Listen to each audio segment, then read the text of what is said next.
날마다 쓰는 나의 신앙일기 TV 데일리 큐티 나무향기입니다. 오늘은 2월 1일 수요일입니다.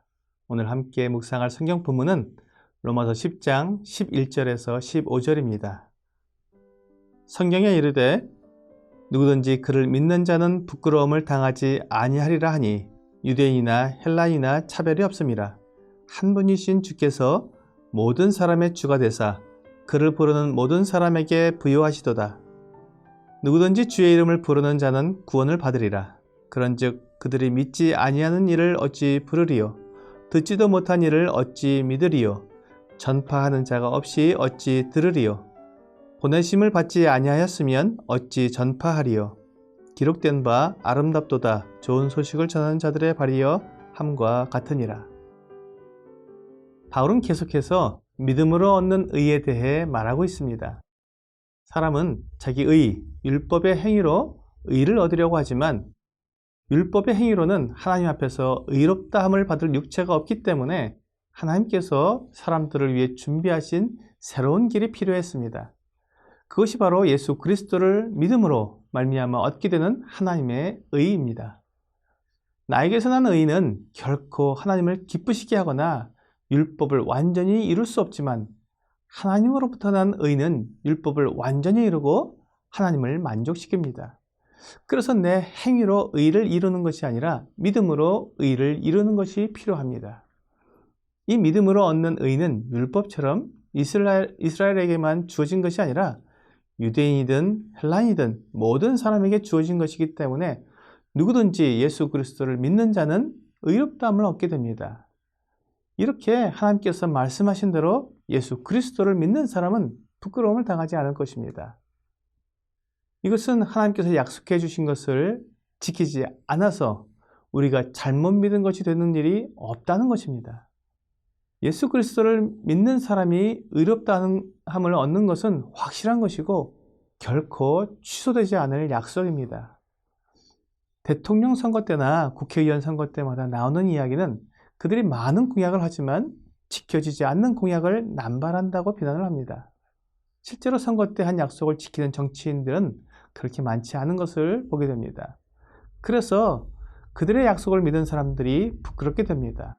하지만 하나님께서 사람들에게 하신 약속은 반드시 지켜지는 확실한 약속이기에 예수 그리스도를 믿는 사람은 부끄러움을 당하지 않습니다. 11절에서 그를 믿는 자는 부끄러움을 당하지 않는다고 했고 12절에서는 그를 부르는 모든 사람에게 부요하시다고 말했으며 13절에서는 주의 이름을 부르는 자는 구원을 받는다고 했습니다.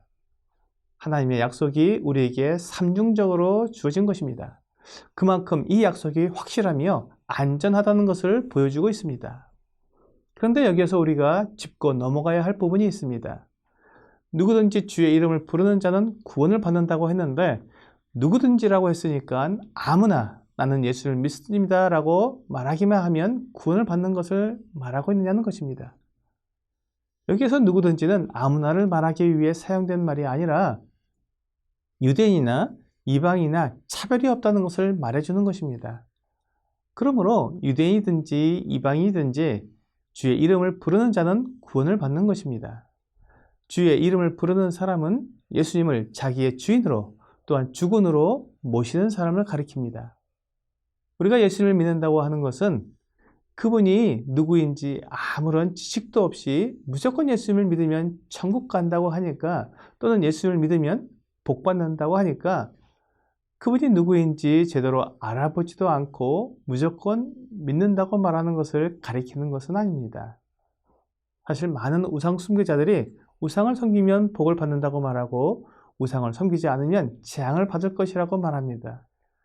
그런데 그 말을 듣고 그 우상이 어떤 능력이 있는지 어떻게 만들어졌는지 알지도 못한 채 그냥 그 우상을 섬기는 사람들을 보게 됩니다. 마치 우리 주 예수 그리스도를 그렇게 믿으려는 사람들이 있다면 그들은 잘못된 믿음을 가지고 있는 것입니다. 우리가 예수님을 믿는다는 것은 그분이 정말로 하나님의 아들이신지 알아보고 그분이 어떻게 나를 구원하시는 분이신지를 알아보고 그리고 내가 그분을 의지했을 때 정말로 나를 구원해 주실 수 있는 분인지 정확한 지식을 가지고 확신 가운데 믿어야 합니다. 이것을 믿는다고 말하는 것이며 이런 믿음을 통해 우리 주 예수님을 의지하는 것입니다. 이런 기본적인 지식을 가지지 않고 남들이 예수 믿으면 구원받는다, 예수 믿으면 복받는다고 말하는 것을 듣고는 그냥 나도 믿는다고 하는 것은 올바른 믿음이 아닙니다. 그래서 14절과 15절에서 예수 그리스도께서 하나님의 아들이심을 전하는 사람들이 필요한 것입니다. 예수님이 하나님의 아들이심을 알려주고 증명해주는 전도자가 필요한 것입니다. 예수님이 어떻게 하나님의 아들이시며 그분이 나와 무슨 관계가 있는지 알려주어서 믿게 하는 것입니다. 주 예수님은 승천하시기 전에 제자들에게 예루살렘과 온 유대와 사마리아와 땅끝까지 가서 내 증인이 되리라고 말씀하셨습니다. 여기에서 증인이라고 말씀하고 있는데 이것이 바로 그들의 역할이었습니다. 증인은 그들이 보고 들은 것을 그대로 전해주는 사람들입니다. 그래서 예수님이 어떻게 하나님의 아들이시며 우리를 구원하는 구원자가 되시는지 그들이 예수님을 보고 들은 증인으로서 사람들에게 전해주는 것입니다. 이런 내용이 없이 그냥 예수님을 믿는다고 말하게 만드는 것은 쉽습니다.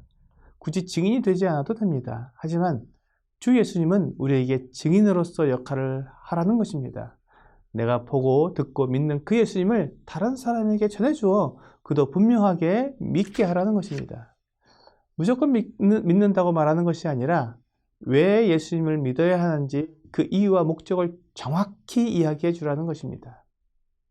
그래서 전파하는 사람이 없으면 결코 예수님이 누구신지 알 수 없고 보내심을 받지 않았으면 전파할 수 없다는 말입니다. 예수께서 하나님의 아들이심을 증인으로서 말해주려면 주님의 보내심을 받아야 합니다. 이 보내심을 받은 사람에 의해 예수께서 참으로 하나님의 아들 그리스도이심을 듣게 될 때 사람들이 예수님을 믿고 예수님을 주님으로 부르게 되어 구원을 받게 되는 것입니다. 오늘의 적용 질문을 보겠습니다. 나는 예수님이 하나님의 아들이시라는 분명한 증거를 가지고 예수님을 믿고 있습니까? 예수님이 하나님의 아들이라는 증거가 없다면 우리는 그분을 확신할 수 없습니다. 그래서 우리는 예수님이 하나님의 아들이심을 믿을 수 있는 증거를 성경에서 분명히 보아야 합니다. 남이 이렇다고 말하거나 저렇다고 말하는 것으로는 내 삶을 예수님께 맡길 수 없습니다. 내가 확인하고 확신했을 때 가능합니다. 오늘 남들을 따라서 예수님을 믿는다고 말하는 것이 아니라 성경에서 확실한 증거를 보고 확신 가운데 예수님을 나의 주인으로 고백하는 여러분과 제가 되기를 주 예수님의 이름으로 기도합니다.